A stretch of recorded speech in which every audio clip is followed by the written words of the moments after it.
everybody. It's lawyer Autumn Whit Boyd here. I am delighted to be here with you, and I will go ahead and warn you. Today, I'm going to go through our step-by-step guide to financial relief for your business during COVID-19. So we try to keep these Facebook Live short, but today is going to be longer. So I'll go ahead and give you a warning.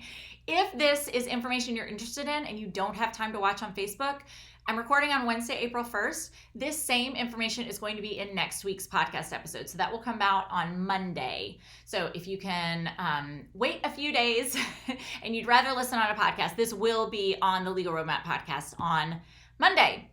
So we have gotten so many questions. I've been popping into lots of Facebook groups and answering questions as they have been coming up. So I feel like I have a really good grasp, and I spent like half the weekend reading the law and diving in, and every day as I've been getting new resources, I've been sharing them either from, and I'm gonna put on my glasses because I'm gonna be reading from my computer during this live. I've been just kind of knee deep in all of this stuff. And so I come to you really confident today and ready to go through what I think are the steps that you should take in evaluating all the different kinds of financial relief that may be available to you as a freelancer, a sole proprietor, a contractor, or a small business owner. So I am going to talk about the loans. That's where I'm getting a lot of questions, but that's not the only thing that I'm going to talk about. Now, I am going to go ahead and drop in the comments a link to our COVID-19 guide on our website. That is kind of our resource hub, and that is where you can find the Google Doc that I'm going to be referencing. So rather than putting this in a PDF, we put it in a Google Doc because I'm literally updating it every day, sometimes multiple times a day. So saving the link to the Google Doc is really your best bet if you want to be able to come back later and make sure that you've got the latest information. And so that is what I'm going to work through today. And it is kind of a beast. But I've gotten really positive feedback that going through these steps has helped people out of their confusion, figure out what is really the right next step for them or their business. So let's jump in. I'm going to be going over two main laws that just passed. The first one is the one you've probably heard the most about, the Coronavirus Aid, Relief, and Economic Security Act. That's called the CARES Act. That's the one that passed, it feels like a million years ago, but it was just Friday. Passed on Friday, March 27th. So we are really hopping on this quickly. The second one is the Families First Coronavirus Response Act, which passed a couple weeks before that. So both of those come into play here. But as you are listening, as you are watching this video, I want you to focus on cash. So the first step that you are going to go through before I get to what is available to you is you really need to start by looking at your numbers. So you've got a little homework to do. And I say that not to add one more thing to your to-do list, but you really can't make a decision on which of these options is best for your business until you have your arms around what is your cash position, both for your personal finances and for your business finances, because they're like this for us small business owners. So what I found, and this was certainly true when I went through my own personal expenses, I did this about 2 weeks ago. My husband and I are both business owners, and so we just were not sure how the coronavirus was going to affect both of our businesses. So we went through our personal expenses and our business expenses. And honestly, I felt a lot of relief after that, just knowing, okay, this is what I really need. This is where we could cut and it wouldn't even hurt. This is some things that maybe we can postpone, but we're going to be okay. We've got some money in the bank. This is how long it will last us. If we do have to cut things, there's more that we could cut and maybe it would hurt a little bit. But, I was joking, only half joking. The first week that this all came out, when just none of us knew what was going on, my kids were home from school. We were spending a lot of time doing yard work. And I was joking, I planted a lot of bulbs, so they'll bloom next spring. And I was saying, gosh, I'm really going to enjoy these bulbs next year if I don't lose my house and, if we still live here. And I was only half joking because I did have a lot of anxiety about what if all of our businesses go under? What if we do lose our house and all of this? And so going through our finances, making a plan, figuring out how much our life really costs, if we, whittle it down to the bare essentials, that gave me a lot of comfort and a lot of relief. So that is the first thing you're going to do. You're going to figure out what you can cut. I suggest looking at your credit card statements to find any recurring expenses. You may look through 6 or 12 months.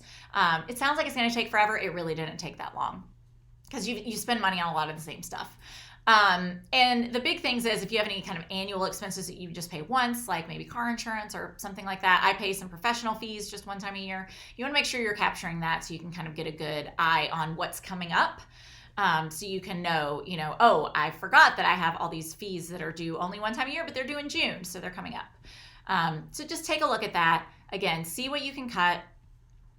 You may also find that there may be some business expenses that just go away without you really doing anything just because we've moved online. So if your business typically has in-person gatherings like meetups, or if you do a quarterly dinner. I have a friend who does a series of CEO dinners, my friend Jaquette. Those expenses are gone because we're not doing those things. So you may, your revenue may be affected by that as well, but you want to be sure that you're realizing that some of those expenses may go away. So I'm not advising you right away to cut everything to the bone, but I want you to kind of have that number of where, you still feel comfortable running your business and running your life. What is that number? And then let's look at the financial resources that are available to you and see, can you get enough to help you maintain that level, or do you need to look at cutting some hard stuff like employees, or, maybe some things that you really enjoy as part of your lifestyle, but you're just gonna have to cut out for a while. So you will need to know this number, so please don't skip this step. I also want you to know a couple things that you're going to need to gather as you're evaluating all these different options. You are going to need to have your tax returns. So if you don't already know where that is, go dig it out. Hopefully, if you've worked with a CPA, they've sent it to you electronically, so you can find that fairly easily. You will also need to know your business's internal financials. So if you are behind on your books, and this is not a criticism, I know a lot of us kind of leave it, especially if you have a business that doesn't have a ton of transactions, it doesn't take you that long to do, and so you do it maybe once a quarter or even once a year. If you're not up to date on categorizing all of your expenses and your revenues, kind of whether it's in a spreadsheet, whether it's in QuickBooks or somewhere else, you can go through those financials, make sure they're up to date, and have a good handle on what you need for your business. All right, and then also as part of this, you are going to need to know for the payroll portion is your payroll records. So if you do have employees on payroll, go ahead and download a report and get that all together. So after you've done that, now congratulations. Now we're going to look at where we can get you some cash for your business or your personal life. So let's look at the free money that is available. I don't want you to start with the loans. I want you to start with things that you don't have to pay back. So the first thing that's coming are those stimulus checks. So this is great news. I'm not going to go super in detail on these. My favorite resource, the New York Times, has an amazing kind of summary article. I'm going to drop that in the comments. It's also linked on our COVID-19 page. That is going to answer tons and tons of questions about those stimulus checks. But in short, the IRS is mailing out checks. Most people are going to get $1,200 per person if you're making $75,000 or less, or up to $150,000 if you're filing a joint return, plus $500 for each child. So if you earn over $75,000, you'll receive a little bit less. It's going to phase out completely at $99,000 per individual. And a question I'm getting a lot is, how are they figuring out those numbers? This is based on your adjusted gross income. So if you look at your tax returns, go to our Google Doc and it'll tell you exactly where to find that. And I will tell you, if they're looking at your 2018 tax returns, typically, unless you've already filed for 2019, but a lot of us have not filed for 2019 yet. So if you had a drop in income in 2019, so maybe you would get a check based on your 2019, but you haven't filed yet, there is a way that they will get that to you later when you file your 2020 return, but there's not really a way that you can show that you had a drop in income in 2019 at this point. The second category of free money that is out there that does not have to be paid back, that is not a loan, is unemployment benefits. And I will be the first to say I'm not an expert in unemployment benefits. So I've been learning a lot in this area. But these are available. These have been expanded to now cover self-employed or independent contractors. People who typically were not eligible for unemployment benefits now can apply for them. And this is going to be administered by your state. So it is federal. There is some extra federal money coming in, but it's still run by your state. So you're going to apply just in one place. you are going to apply with your state unemployment office, and that's going to be an online form. Just Google, your state unemployment benefits, and you'll be able to find that form. So these are going to apply if you've been laid off, furloughed, if your hours have been cut, or if your independent business's work has just dried up because of coronavirus. So again, go to your state's unemployment office to apply for these. Let's see. The big thing here is that the CARES Act has both extended the amount of time that you can get unemployment benefits for. So typically they were just 26 weeks or half of a year, still pretty long. Now they have extended that by 13 weeks. So in most places, it's not exactly the same in every place, but in most states, it's going to be 39 weeks total. And then the federal government has also added some more money to that pool. So you're going to get whatever your state's benefit is. It ranges from about $250 to $750 depending on what state you're in. So there's a big range, but you're going to get $600 per week on top of that. So the average is around $300, $400 per week of state benefits, and then you're going to add $600 to that. So you're getting, in most places, almost $1,000 a week, or maybe more than that in some places. So that is, a fair amount of money. $4,000 a month is not nothing. So look at that first. Look at, again, your personal and your business expenses and see, is that enough that I can just kind of, ride on that for a little bit? Now, the caveats here is you must be able to work, available to work, and actively seeking work unless you can't do that because of COVID-19. So, seeking employment right now is pretty difficult. So most people are going to be able to, comply with that. The only people who are excluded from getting unemployment benefits are those that have the ability to telework with pay. So if you've just been sent home to work from home, you are still, you cannot get unemployment benefits. And if you are receiving paid sick leave or other paid benefits, so we're going to talk about that in a minute. If you have kids at home, but you're getting paid leave to take care of them, you're still considered employed. So you cannot qualify. And I would mention, keep this in mind as you're thinking about, do I need to lay off staff members? Do I need to adjust my payroll? Because I just don't have cash in the bank today. And some of this relief is going to be, a couple weeks in the future before it comes through. These enhanced benefits are also going to be available to your staff if you do decide that you need to do a layoff, even a temporary layoff. They would still be able to get these benefits. So that may be really helpful to them, and it may give your business some breathing room if you know that they are going to be able to get these benefits. All right, the next thing I want you to think about are the new paid sick leave and family leave. Now, we did just get guidance from the Department of Labor that small employers can be exempted from this. So your employer may or may not be offering this, or you as a small business owner may or may not be offering this. But there are paid sick and family leave options available, and this is paid for by the federal government. So you as the business owner don't have to actually pay for these. You might have to kind of cash flow them, but the federal government is going to actually pay for them in the long run. So as a business owner, you are eligible for this. And I'm going to read you 5 reasons that you may be able to get paid sick or family leave. And it's for between 2 and 12 weeks. So again, it's not nothing. If you are subject to quarantine or isolation, if your state has issued an order or your local government has issued an order related to COVID-19, if you've been advised by a healthcare provider to self-quarantine related to COVID-19, if you're experiencing COVID-19 symptoms and are seeking a medical diagnosis, if you are caring for an individual subject to quarantine or self-quarantine, or, and this is the big one that I'm seeing a lot, if you are caring for a child whose school or childcare is closed or unavailable for reasons related to COVID-19, and then there's kind of a catch-all, a substantially similar condition. So talk with your tax advisor to calculate how these tax credits might work for you. As a self-employed person, you can still get these, but it's going to come as a credit, not actually, cash in your pocket. So it's going to be basically money you would have had to pay to the federal government that now you don't have to. And this is true for your employees as well. If you are paying them this new paid sick leave or paid family leave, it's going to come out of money you would have had to pay in payroll taxes. It's not a check you're going to get in the mail. We have a more detailed guide on these at our website at that awbfirm.com/COVID-19. Click on the Employment Practices Guide, and we have lots more information there. But I'm going to keep on rolling.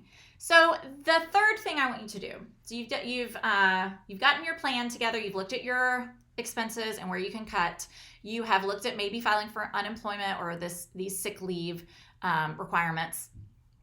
And now I want you to look at what you can kind of push off or defer or get reduced. So many landlords are agreeing to reduce or forego payments for the next few months as long as you either make them up later or they're tacking them at the end of the lease in some instances. Many banks are also agreeing to accept interest-only payments. So if you already maybe had a line of credit for your business, or if you already had some business debt, if you had an SBA loan, there's new rules about those too. So there may be payments that you can either defer or that you won't have to pay at all if that you fall into certain categories. So I want you to look at that because again, we're just trying to reduce the amount of cash that your business needs to be spending. So this is not cash influx, but then again, this is on the side of reducing what you're spending, which means if you have a little cash in the bank, maybe you can save it and make it last a little bit longer. So here's who I recommend considering calling. Your landlord, if you pay rent. And I would note that evictions of federally backed rental properties have been halted for 120 days. So this is not all rental properties. It's only if your landlord has a certain type of mortgage on the property. But it's worth asking. And a lot of landlords who don't fall in that category are still, being generous. So check with that. Check with your bank if you have a business loan or a line of credit. Check with your credit card company if you're carrying a balance or if you had a big month of expenses last month and you're not sure you're going to be able to pay them. Call them, see if they will accept a smaller payment or if they'll waive interest or give you a little bit of a break. It's worth asking. I will say, I, for a totally unrelated reason, had to call my credit card company and their wait times are outrageous. So, get ready. There's going to be long wait times for some of these, especially banks and credit card companies. Your student loan servicer. So if you still have student loans, be aware that some student loan payments are suspended by the new laws, so they're put on hold. But this is going to depend on what type of loan you have. So it's best to either log into the website where you're normally paying for your student loans, check it out, or give them a call. Again, expect long wait times. But you may be able to just get what you need to know off of the website if you're able to log in and see. For example, I have a couple different types of student loans. They don't even fall into the categories that are benefited by the new laws, but they've just given everybody a 3-month deferment. So that means I don't have to pay for 3 months. I'm still being charged interest, but I'm lucky that my interest is pretty low, so that's not a big deal. And that, again, it just gives me a little bit longer that I can stretch my cash because I'm not having to make that payment. And then your home mortgage company. So if you do have a mortgage, that's probably one of the biggest bills. Again, there is some relief in the CARES Act if you have a federally backed mortgage, but that's not all mortgages. So give your lender a call. You may be able to ask for forbearance or deferment without penalties, fees, or interest. Under the CARES Act, you can do that for 6 months to a year. And I would also note that foreclosures have been faulted for at least 60 days. Again, just for federally backed mortgages, but a lot of other lenders are kind of applying that same rule. So definitely check with your mortgage company to see if you can delay your payment or reduce it in any way. But here's what I want you to pay the most attention to. Do not just stop paying your bills. You need to make contact with your creditors either by an email or a phone call or some way that they have a record and you have a record that you have come to an agreement about how you're going to deal with your payments. Do not just stop paying your bills without talking to anyone. You are going to damage your credit. You may have interest and penalties, and that's worse in the long run for you. So I want to just tell you, I'm personally recommending that everyone make these calls unless you have, a year's worth of cash in the bank or something outrageous, which most of us don't.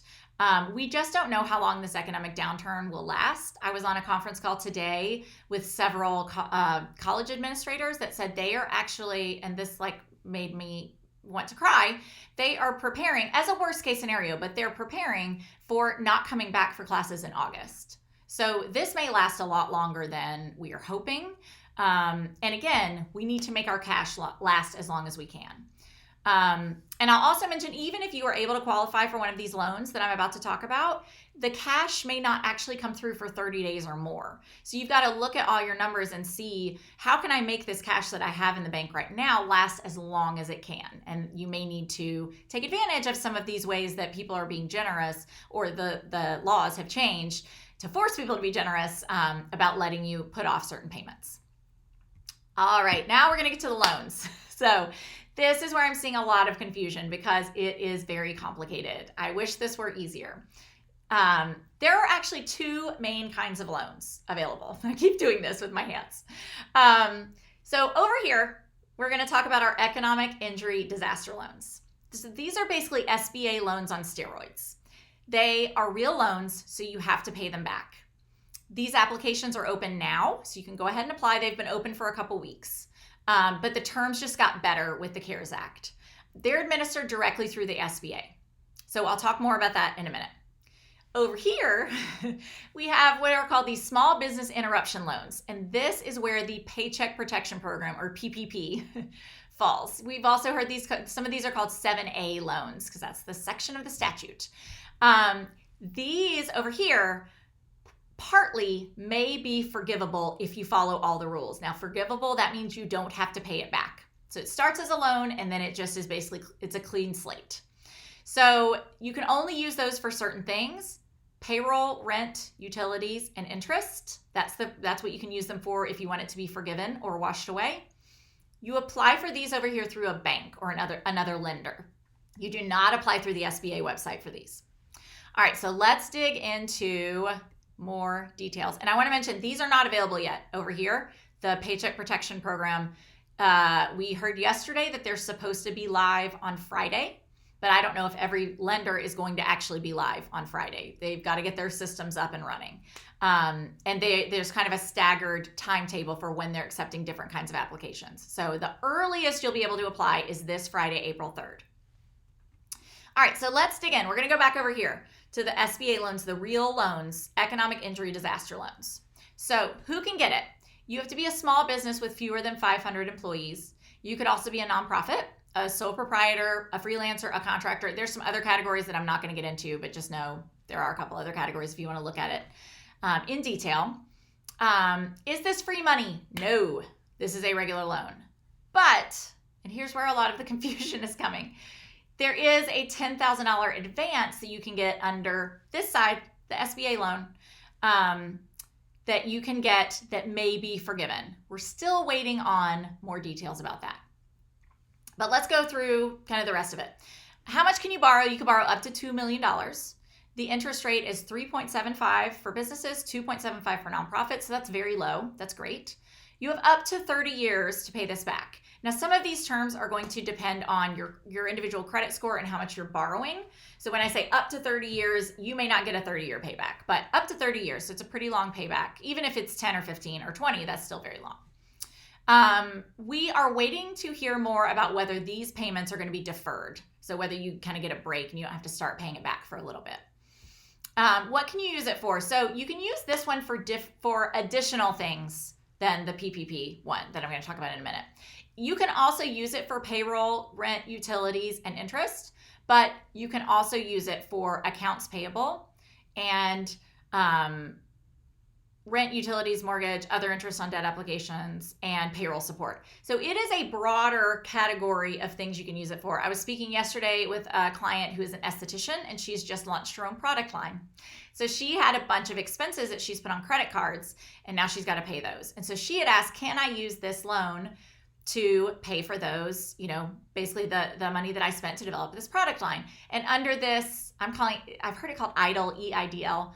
Under these loans, yes, you could use it to pay back for something like that.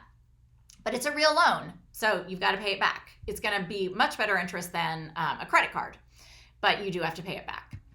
Now for these, you used to have to provide a personal guarantee. That means even if your business went bankrupt, you personally could be on the hook to pay them back. They have wiped that away. So no personal guarantee. And collateral is still kind of a question mark, and that's up to $200,000. So no personal guarantee, up to $200,000. Above that, you may be asked for a personal guarantee, and collateral may be required. So a normal SBA loan, they do like to require collateral. So that means you might have to put your house up or your other equipment or other assets. So we're waiting to hear about that. For these, your credit score or other factors, they will look at your ability to repay the loan. And so you'll probably have to provide detailed financial information about your personal and business assets and liabilities or debts. These are likely going to take about 30 days minimum to fund. They may take longer considering that there's been a very, very high volume of applications. So can you get some cash right away? Yes. So I feel like this is the most confusing thing. There is this $10,000 advance if you file an application that's supposed to fund within 3 days. So that's really quick.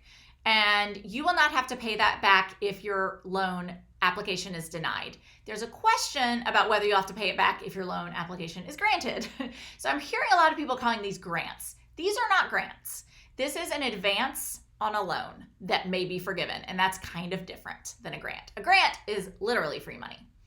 I want to mention that there is a way you can apply for both of these loans, but if you get the $10,000 advance, that may come out of the money that you get out of the other one. That's why I feel like this is so confusing, because we've got these two kind of parallel programs. I do want to mention also, if you applied for one of these EIDL loans, a week or two ago, this $10,000 advance is new, and so you will be getting an email asking you to basically fill out another form. It's not the whole application again, so don't freak out, but it is an additional form if you want that $10,000 advance. You have to do one more form. You have to go to the SBA website. I've been told it's like a 2-minute form. It's very quick. All right, and these you apply through the SBA website. That is the only place you can apply, and applications are available now. Since this is a regular loan, this is what I want to caution you about. It has to be paid back.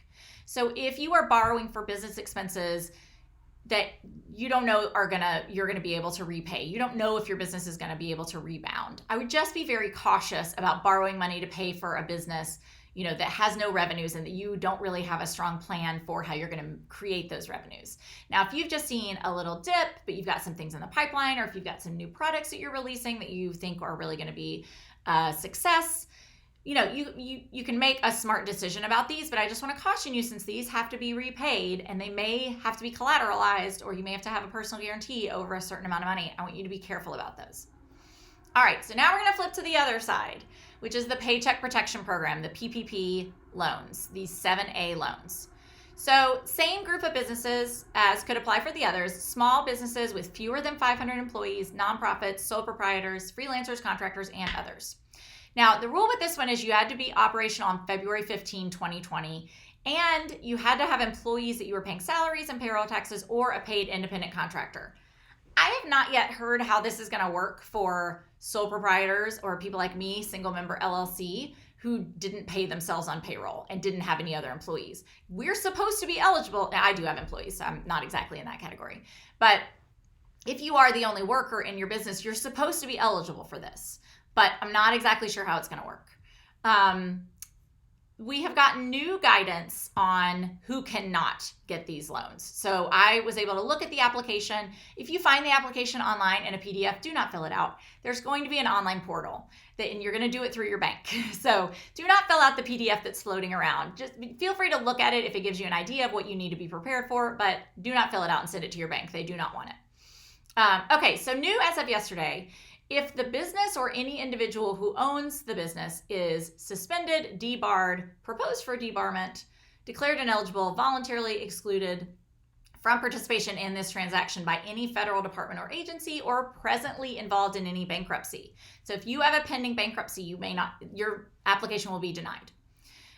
Second, it will not be approved if any individual who owns the business or any business owned or controlled by them. So this is kind of reaching out. We've got a bit of a spider web here. If any of these people ever obtained an SBA loan, or a loan from any other federal agency that is currently delinquent or has defaulted in the last 7 years and caused a loss to the government. So if you have previously had trouble paying back an SBA loan, you're out of luck here.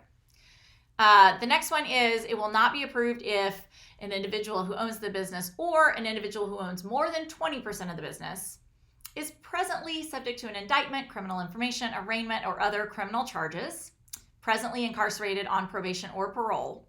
So if you've got some criminal activity in your past or present, you are not going to be approved.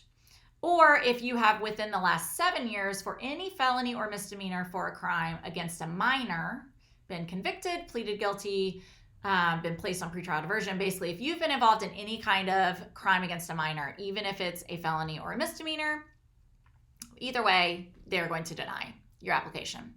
Or, and this is a big one, if you are not a U.S. citizen or a lawful permanent resident, you cannot get these loans. So you have to be either a U.S. citizen or a lawful permanent resident. All right, so the big question, how much can you borrow? This is where we have to do some math, and this is where you need all of those documents that you got earlier. So you're going to take 2.5 times your average monthly payroll, benefits, and state and local payroll taxes for the last 12 months. The guidance that I've seen is they're going to look at 2019 to make that calculation, unless like you're seasonal or you have some weird, fluctuation, then they might actually look at a 12-month period prior to applying. But it looks like they're typically going to just look at your 2019 year for figuring that out. So you're going to average out your monthly payroll, benefits, state and local payroll taxes for the year, get down to 1 month, and then multiply that times 2.5. And that is going to be the maximum that you can borrow under this program. So that, for a lot of small businesses, is going to be much lower than the amount that you can borrow under the other program that we talked about.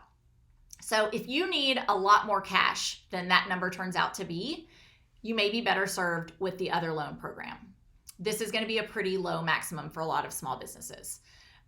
If you have not been operating for a year, they're going to take 2.5 times average payroll from January to February. If you are a sole proprietor or independent contractor, it's going to include wages, commissions, income, or net earnings from self-employment. We are waiting to see how we actually prove this. I'm guessing that it's going to be your Schedule C that you file with your taxes as a self-employed person, but we haven't heard that yet. So TBD. I have called my bank and asked about this. I've been talking with my CPA and my bookkeeper. We're all kind of waiting with bated breath about how people who are the only worker in their business, how do you show or how do you calculate that number? We do know that it's going to be capped at $100,000 per worker. So if you have a really high earner in your business, or if you are a high earner in your business, you're only going to be able to use up to $100,000 per person. It appears that payments to contractors are not going to be included in these amounts. Again, I don't have 100% guidance on that, but that's what I'm hearing, and that's what it's looking like. So that's true both for the calculating that average monthly payroll. You're not going to be able to include contractors in that. That's also true for what you can use this money for and be forgiven. You're not going to be able to include your contractors. So I had a direct message with someone this morning who has no employees in their business. They use all contractors. And so they said, how can I use this money? And the answer is you probably can't for this PPP. Again, I'm waiting on guidance on that, but that is what it's looking like. So is this free money? Almost. It is almost free money. A portion of the loan may be forgivable. Now, you're going to have to follow the rules, and you're going to have to submit a lot of documentation to have this loan forgiven. So that's why I want you to remember it's a forgivable loan. It is not a grant. It is not outright free. But if you follow the rules, it should be. So you are going to be forgiven. The slate will be wiped clean for an 8-week period if you use the money on these 4 things. Rent under a lease that was enforced before February 15, 2020. So you can't get a new lease today and use it for that. It had to be in effect. Payroll costs for workers, again, capped at $100,000 per employee for their annual salary. Interest on a mortgage, so it's not the principal payments, but the interest, if you had a mortgage with your business, incurred prior to February 15, 2020. And payments for utilities if they were in service before February 15, 2020. So long as you maintain your payroll. So to get forgiven, you have to maintain your payroll. You have to keep the people, and you have to not do drastic pay cuts. And the Treasury Department guidance we got yesterday said that in making this calculation, because it does include payroll, rent, utilities, and interest, they're anticipating that not more than 25% of whatever that total from those 4 things can be for costs other than payroll. So basically, when you're looking at all those costs, if the vast majority is rent, you may not be forgiven for all of that. They want it to be 75, 75-25 or 80-20. Mostly payroll, slight amount for these other things that they understand you need to kind of keep up and running. So, okay, again, this is basically free money, but you are going to have to pay it back if you borrow more than 8 weeks worth of those 4 payments. So how does that look like for reducing your headcount? If you reduce the number of full-time employees compared to last year, they're going to just basically knock down the amount that you can be forgiven. It goes down by percent. Or if you cut salaries and wages by more than 25%, you're going to get less forgiven. If you've already laid off workers, so this was a question I got, if you already had to lay off workers because you're having a cash crunch, you will have until June 30 to restore to basically hire them back, to restore your full-time employment and salary levels for any changes that were made between February and April. So basically they're recognizing between February and April, businesses may have already had to make tough decisions. You can bring them back as long as you do that before June 30, and then you can get that 8-week forgiven. Now, documentation will be required for loan forgiveness, and it will be provided to your lender. It will not go to the federal government. They are going to be the ones reviewing these. So be prepared for that. You want to have payroll records. You want to have your tax returns. You want to have financials that are all up to date. That's all going to be required on the back end. So the good news is the interest rate is very low if you do have to borrow more than is forgiven. It's 0.5%, so less than 1%. But you only have 2 years to pay it back. So keep that in mind. It's a very short payback time. So again, for some businesses, the other loan may be a better deal. You need to look at both options. When do you have to start paying it back? Payments are going to be deferred for 6 months, but you're going to be accruing interest during that period. Now, at 0.5%, your interest is going to be pretty low. But okay, we've already talked about what you can use it for. Do you have to do personal guarantee or collateral? No collateral or personal guarantee. So that is a great benefit and a big difference from the other loans. How will your application be evaluated? They're not so worried under this program about ability to repay. So it's a very short application. The draft that I've seen, it's 1 page. But then they'll also probably be asking for some other financial information for your bank. This is a big question I've got. Should I apply if I don't need the cash right now? So let's say maybe my business hasn't taken a hit yet. I'm not sure what the future holds, so I'm worried, but I have not seen a drop in revenues today. So here's what you're going to have to certify in good faith at the end of the application. You have to certify that the current economic uncertainty makes the loan necessary to support your ongoing operations. I think that's pretty broad. I think all of us are facing economic uncertainty and feel like this loan is necessary to support ongoing operations. I will tell you, for me in my own business, we are still fine. Revenue is still coming in, but we've seen a drastic drop in new potential client inquiries. And so I know, because I know our sales cycle, that's going to hit in a couple months. And so I may be okay today, but I know with absolute certainty, we're going to see a dip in a couple months unless something crazy happens. So I would feel very comfortable making that good faith certification. You have to decide for your own business and your own finances whether that applies to you. The other certification you'll have to use is that funds will be used to retain workers and maintain payroll or make mortgage, lease, and utility payments. You're just basically saying you're going to use it for the right things, and you have not already received funds or applied for another loan under this same program.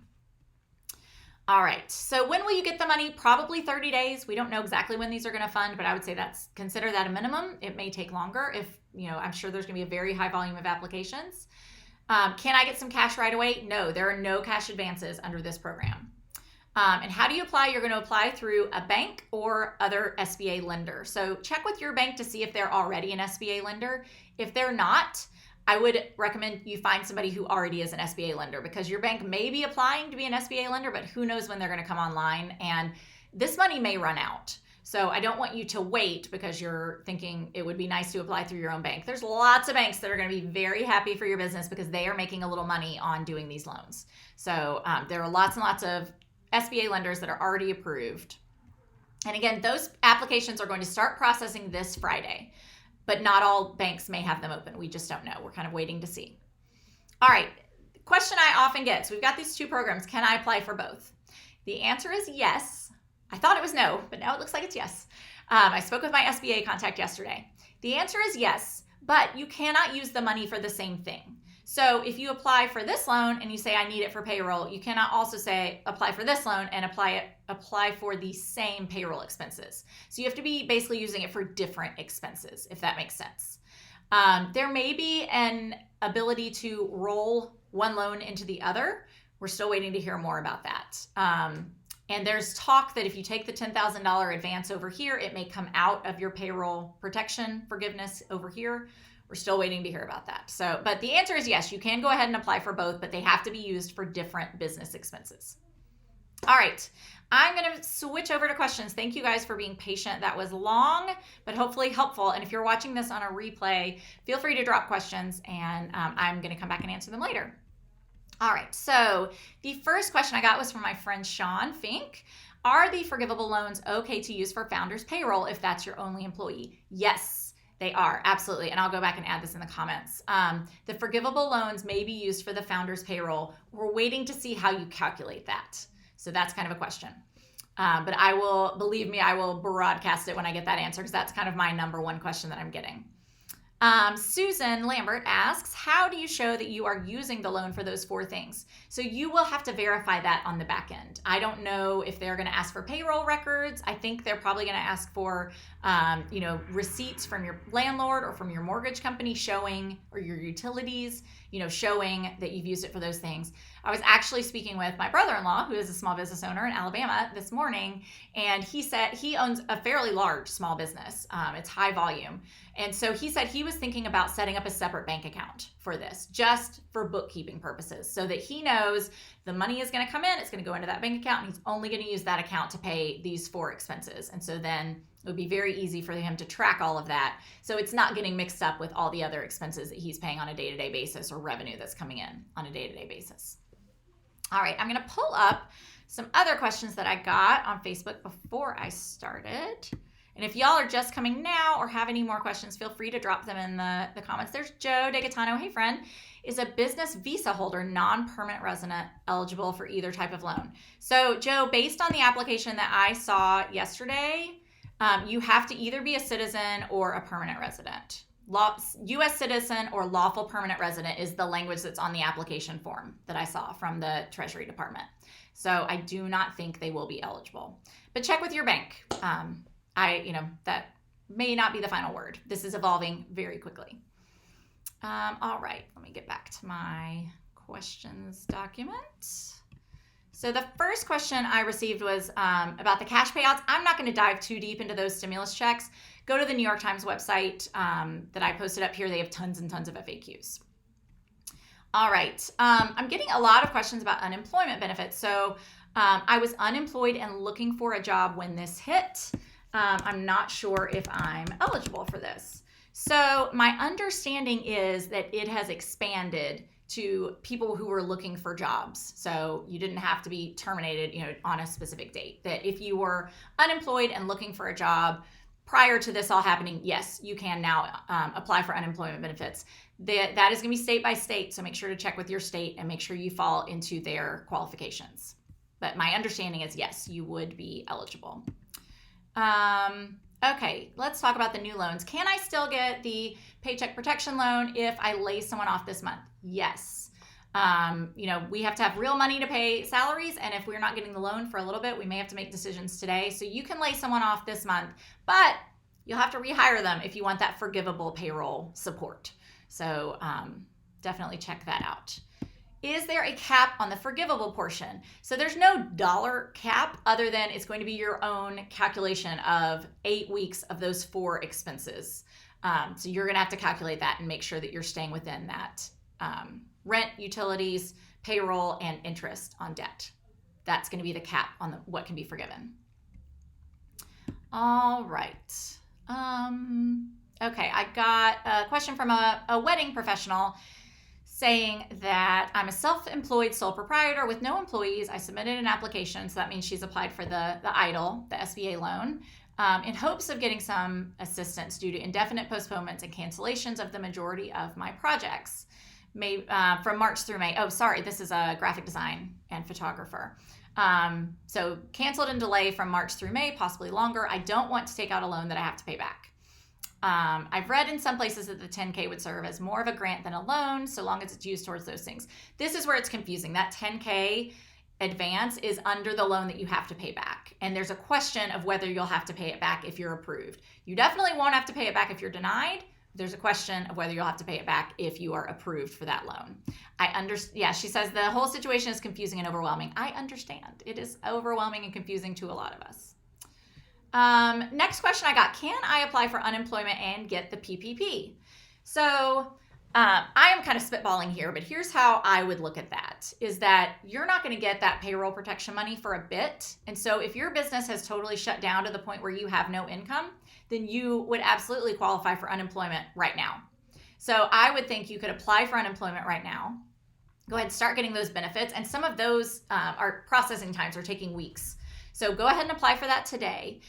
You can go ahead and apply for the payroll support because that's not going to come through for a while. But I want you to remember you're going to have to be honest and accurate with all the different agencies involved. So if you do get that payroll money and you're paying yourself, you're going to have to pause your unemployment. And there's the unemployment system is very familiar with this because people are always kind of going on and off unemployment. They may get a temporary job and they have to pause their benefits, and then it ends and they go back on unemployment.